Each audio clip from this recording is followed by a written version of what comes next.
On March 10th, Duke University announced that all students should not return to campus and classes will be virtual for the rest of the year.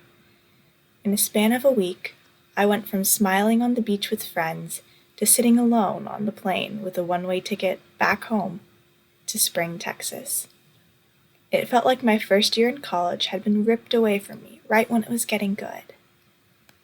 Being back home meant I was cornered back into my high school self, my academic and personal growth suspended as I was locked up in my house, in the highest room of the tallest tower, as my bedroom was perched in the top left corner of my home.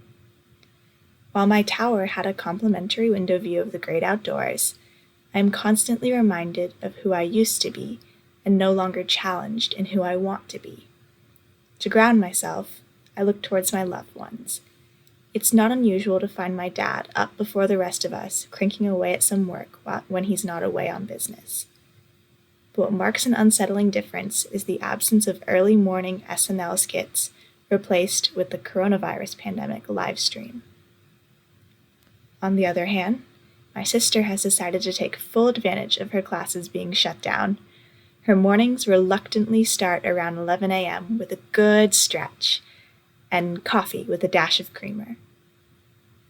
Our furriest family member eagerly munches on the treats he receives, which has suddenly multiplied because each one of us slips him a little something whenever we pass by his enclosure.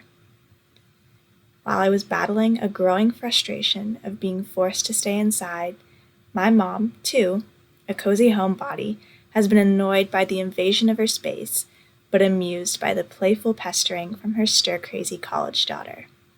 Our house is filled with life again. Every so often, the tower warden permits a quick adventure into the outdoors. 2 weeks after I had returned home, my boyfriend Sam and his golden retriever Trixie joined me for a walk in my neighborhood, restricted to staying on the opposite side of the street.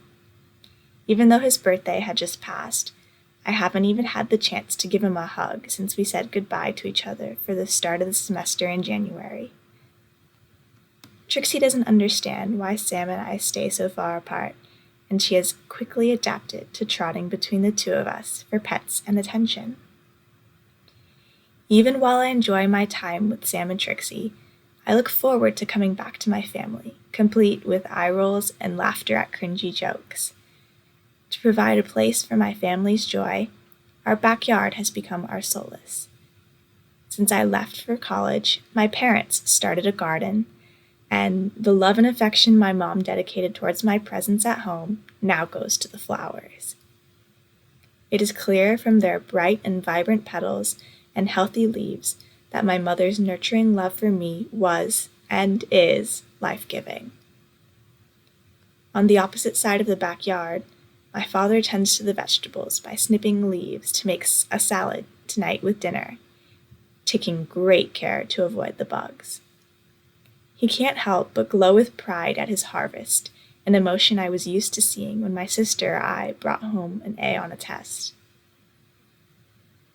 In the garden with them, I saw for the first time that while I was so focused on how I was growing independent and strong, the caretakers of my roots were exploring their own growth as well.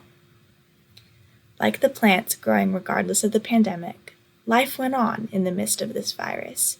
For my sister, that meant deciding the next 4 years of her life as college decisions were finally released. In the harsh yellow glow of our kitchen lights, she opens the letter and sees Duke's blue confetti.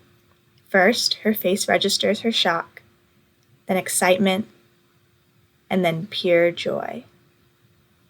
In the good moments and the bad, the virus is still here.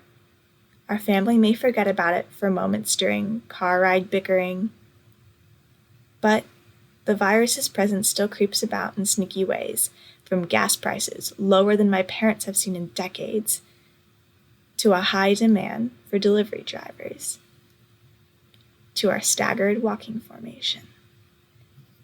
It snatches little moments we didn't know we would miss, like quick breaks from the bickering on a park bench, or a cheeky smile shared between mother and daughter. Being back home in spring has reminded me of my roots, the environment I grew up in, and the people I grew up around. I came home afraid I would lose sight of my independence, growth, and grasp on the person whom I want to be. In the midst of it all, I've rediscovered the people whom I love.